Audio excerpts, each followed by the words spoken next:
अवधूत चिंतन श्री गुरुदेव दत्त श्री स्वामी समर्थ महाराज की जय। स्वामी दत्त सेवा या चॅनलवर तुम्हा सर्वांचे खूप खूप स्वागत। तुम्हा सर्वांचं आरोग्य उत्तमच राहू दे, राहिलेलं आयुष्य आरोग्यदायी जाऊ दे, तुम्हा सगळ्यांना दीर्घायुष्य मिळू दे असं मी स्वामी चरणी प्रार्थना करते आणि माझ्या व्हिडिओला सुरुवात करते। 2 सप्टेंबर या दिवशी आहे सोमवती अमावस्या किंवा दर्श पिठोरी अमावस्या। सोमवारी आलेल्या जी अमावस्या आहे तिला सोमवती अमावस्या म्हणून ओळखलं जातं आणि ही दर्श पिठोरी अमावस्या जी आहे ती श्रावणातली आहे, सोमवारी आलेली आणि हा 71 वर्षांना असा हा दुर्मिळ योग आलेला आहे। त्यामुळे आपल्याला या दिवशी पितृंसाठी अशा काही विशेष सेवा करायची। या दिवशी पोळा जो सण आहे म्हणजे बैलांच्यासाठी साजरा केलेला सण आहे। या दिवशी बघा शेतकरी लोक जे बैल जे नांगरासाठी बैल जुंपतात म्हणजे बैलांना नांगर जुंपून बैलांच्याकडून शेत नांगरतात ते ह्या दिवशी करत नाहीयेत। बैलांना स्वच्छ धुतलं जातं, बैलांच्या शिंगांना कलर लावला जातो, गळ्यामध्ये त्यांच्या घंटा नवीन दोरा म्हणजे जे दोरी असते ती बांधली जाते। बैलांच्या अंगावरती संपूर्ण असे वेगवेगळ्या डिझाईन काढले जातात। आजही खेड्यामध्ये बघा बैल पोळा ज्या दिवशी असतो त्या दिवशी बैलाला स्वच्छ धुतात, बैलाच्या अंगावरती वेगवेगळ्या म्हणजे आता काही कलरमध्ये भेंडी बुडवणे, भेंडीचा ठसा उठवणे, कलरमध्ये कांदा बुडवणे अर्धा कापून त्याचा ठसा उठवणे, म्हणजे हे मी अगदी जवळून बघितलेलं आहे। तुम्ही बघितलंय की नाही माहित नाही पण मी बघितलेलं आहे। तर या दिवशी बैलाला सजवतात, बैलाला पुरणपोळी खायला घालतात कारण शेतकरी लोक ह्या बैल पोळ्या दिवशी महाराष्ट्रामध्ये सगळीकडे पुरणपोळीचा नैवेद्य करतात आणि बैलांना पुरणपोळी खाऊ घालतात, बैलांची पूजा करतात। तुमच्या घराच्या आसपास जर बैल असतील तर या दिवशी तुम्ही बैलांना एखादी तरी पुरणपोळी खायला घाला कारण नंदीची पूजा आपण करत असतो। कारण सोमवारी बैल पोळा आलेला आणि नंदी म्हणजे महादेवाचं जिथं मंदिर असतं त्या ठिकाणी पहिला नंदी असतो बघा आणि त्या नंदीची पूजा केलेली करावी। असे केल्यानंतर आपण म्हणजे नंदीला आपण पहिल्यांदा नमस्कार करतो आणि मग महादेवाच्या पिंडीकडे जातो। म्हणून बैलपोळा हा जो आहे हा सोमवारी आलेला आहे। त्यानंतर बघा सोमवती अमावस्या दिवशी आलेला आहे, त्या दिवशी तुम्ही बैलाला एखादी तरी पुरणपोळी खायला घाला।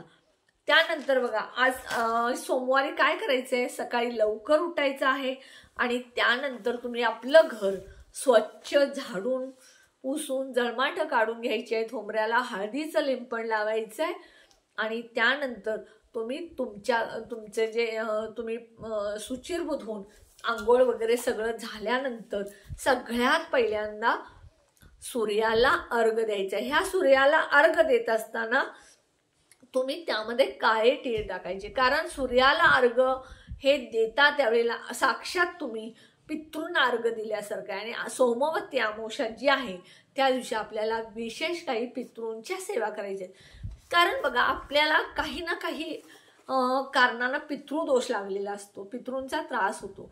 आपल्या घरामध्ये वारंवार भांडणं होणे, घरात आलेला पैसा टिकत नाही, मुलांच्या लग्नामध्ये अडचणी, मुलांच्या शिक्षणात अडचणी, मुलांच्या नोकरीमध्ये अडचणी, तुम्ही किंवा तुमचे पती नोकरी करत असाल तर तुम्हाला प्रमोशन न मिळणं किंवा तुम्ही जो पैसा मिळवता तो आज आल्याने उद्या लगेच दवाखाना इतर काही गोष्टीसाठी जात असेल तर तो पितृंचा दोष असतो। मी एक तुम्हाला आवर्जून गोष्ट सांगते, माणूस जिवंत असतानाच त्याला खाणं पिणं चांगलं ठेवा, त्याच्याशी आपुलकीनं वागा। तुम्ही त्याला भले वेळ नका देऊ, दिवसभर त्याच्या समोर बसा, त्याच्या जवळ बसा, त्याला वेळ द्या असं नाही म्हणणार पण कमीत कमी त्याला 2-3 वेळ जेवायला चांगलं द्या, कपडा लत्ता चांगला द्या, त्याच्याशी 2 शब्द प्रेमानं बोला कारण माणूस आज आहे तर उद्या नाही आहे। त्यामुळं जे तुमचे आई वडील असतील, सासू सासरे असतील, तुमच्या घरामध्ये ज्येष्ठ कोणी असेल त्यांना तुम्ही 2 घास चांगले खायला द्या, जिवंतपणी तुम्ही त्यांची सेवा करा म्हणजे तुम्हाला पितृंचे दोष लागणार नाही। तुमच्या घरामध्ये ज्येष्ठ नागरिक आहेत, ज्येष्ठ व्यक्ती आहेत, सासू सासरे आहेत पण आई वडील आहेत, तुम्ही खायला देत नाही त्यांना आणि तुम्ही भरपूर मेल्यानंतर तिसऱ्या दिवशी जे 5 पक्वान करून ठेवतात त्याचा काही उपयोग नाही किंवा तुम्ही वर्षश्राद्ध कार्य जे महाळ असतं त्याला तुम्ही 5 पक्वान करून जे बोलवतात त्याचा काही उपयोग नाही। म्हणून जिवंतपणे तुम्ही माणसांची सेवा करा, त्यातच तुम्हाला पितृंचा आशीर्वाद मिळेल। आता पितृदोष जे आहेत ते 3 पिढ्याचे लागलेले असतात. आणि हा पितृदोष जो आहे तो कसा लागलेला असतो हे मी तुम्हाला सांगितलं. म्हणजे घरामध्ये सतत वारंवार भांडणं, नवरा बायकोंचं न पटणं, पैसे आलेले न टिकणं, मुलांच्या प्रत्येक गोष्टीमध्ये अडचणी, घरातलं काही ना काही वारंवार सतत इलेक्ट्रिक वस्तू बंद पडणं, काही ना काही गोष्टी वाईटच घडत असतात. तर हा पितृंचा दोष असतो.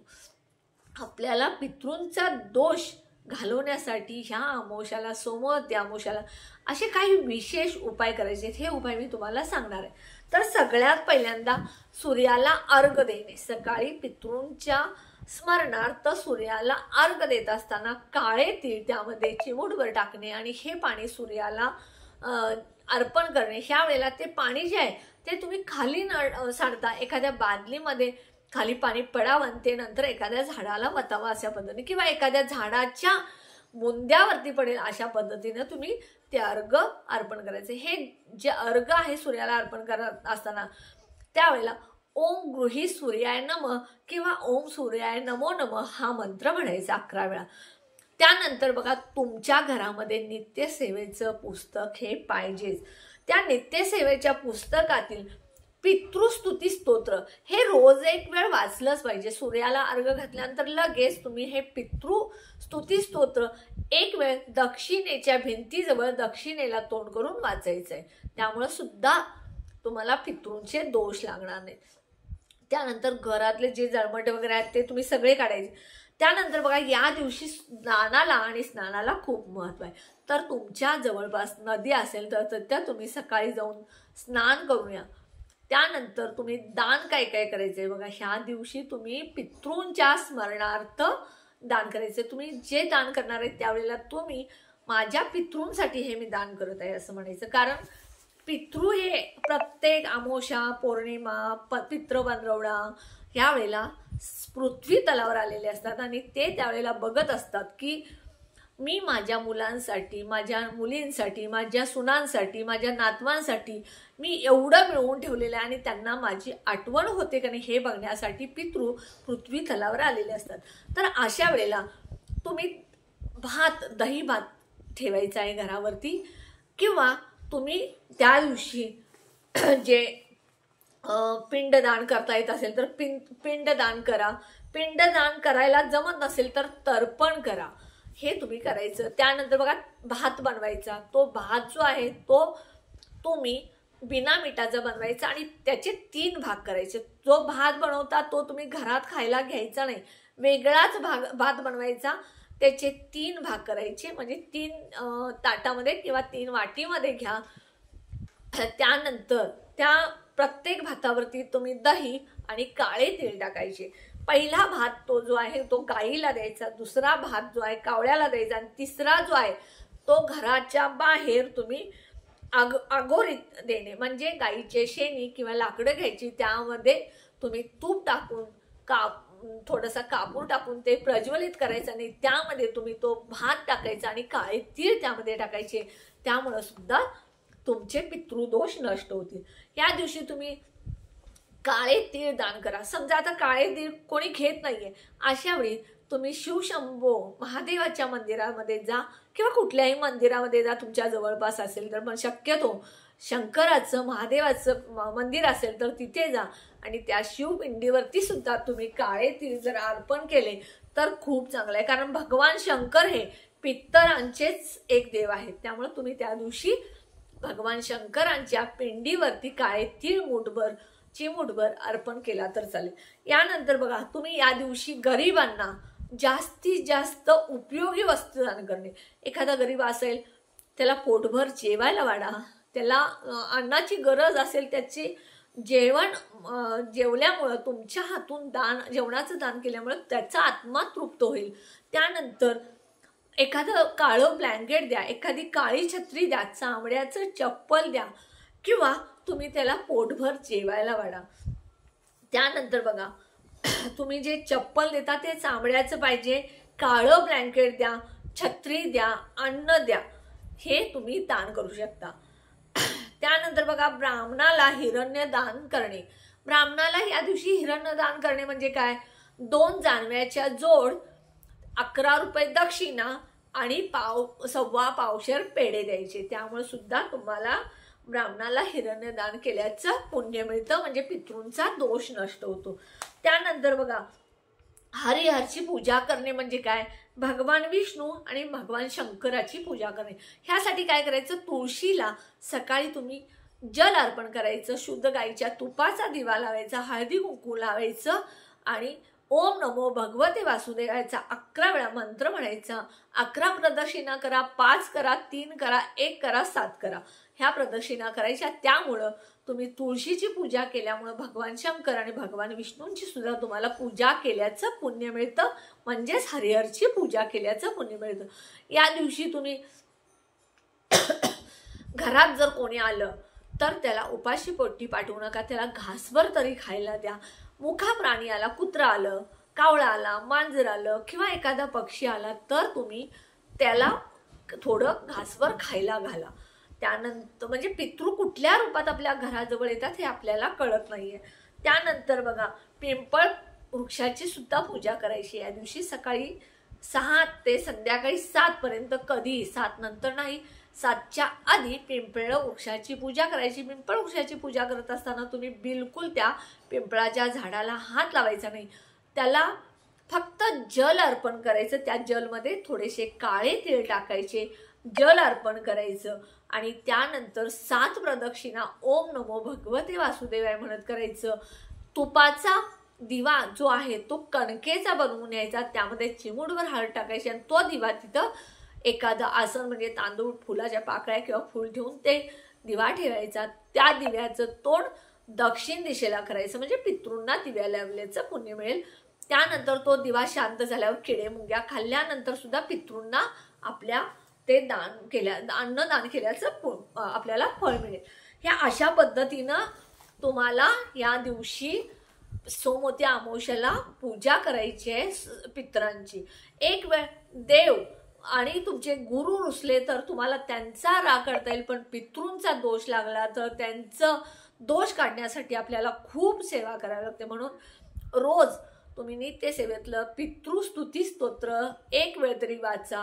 आणि मी आवर्जून सांगते, प्रत्येक अमावस्या पौर्णिमेला तुम्ही 12 वाजता जर दही भात ठेवलात तर तुमचे पितृदोष नष्ट होतील.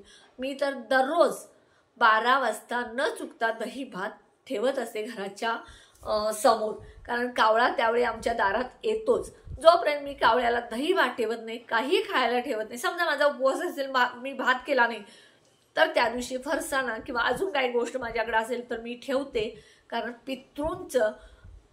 पितृंना अन्नदान केल्याचं पुण्य मिळतं. म्हणून मी दररोज न चुकता माझ्या घराच्या अंगणामध्ये मी दही भात ठेवत असते, किंवा समजा दही भात केला नाही तर फरसाणा, कारण कुठल्या नाही कुठल्या रूपात पितृ आपल्या घरामध्ये येत असतात. तर पितृदान करा, हे पितृंची सेवा करा. मी तर सांगते, जिवंतपणी ज्या ह्या गोष्टी करायच्या त्या करा, म्हणजे पितृंचा दोष तुम्हाला लागणार नाही. तुमचं कर्म चांगलं ठेवा, काम चांगलं ठेवा, तुम्ही कधी कुणाचं वाईट चिंतू नका. त्यामुळे तुमच्या घरात सुख, शांती, समाधान येईल, तुमच्या घरात कुठलेच दोष लागणार नाहीत. मी एक छोटंसं उदाहरण सांगते. परवा असंच आम्ही बाहेर देवाला चाललेलो आणि आमचेच एक संबंधित व्यक्ती मला म्हणत होती, असं असं आहे, तसं तसं आहे, त्याचं चांगलं होताच कामा नाही, त्याचं चांगलंच होणे. पण मला ती व्यक्तीचं बोलणं आवडलं नाही. ज्या व्यक्तीबद्दल बोलत होती ती व्यक्ती माझ्या जवळची नाही, जी व्यक्ती बोलत होती तीही माझ्या जवळची नव्हती, फक्त संबंधित होती. त्या व्यक्तीनं त्या व्यक्तीला वाईट बोलल्यावर मी त्या व्यक्तीला एक सांगितलं, कधीही कुणाचं वाईट चिंतायचं नाही, दुसऱ्याचं चांगलं करा, आपलं चांगलं होतं, हे मी त्या व्यक्तीला सांगितलं. त्या व्यक्तीला पटलं नाही, ती व्यक्ती माझ्यापासून बोलायची बंद झाली, लांब झाली.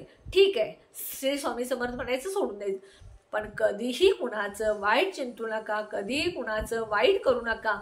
जर दुसऱ्याचं वाईट चिंतला, दुसऱ्याचं वाईट केला तर महाराज तुमचं पहिला वाईट करतील, हे लक्षात ठेवून तुम्ही राहा. सगळ्यांशी चांगलं बोला, चांगलं राहा, चांगलं करा. भले तुम्ही त्यांच्या दारात जाऊन बसू नका, त्यांच्याशी तासभर गप्पा मारू नका, पण तुम्ही त्यांचं चांगलं होऊ दे म्हणा, तुम्हाला त्याचं फळ निश्चित मिळेल.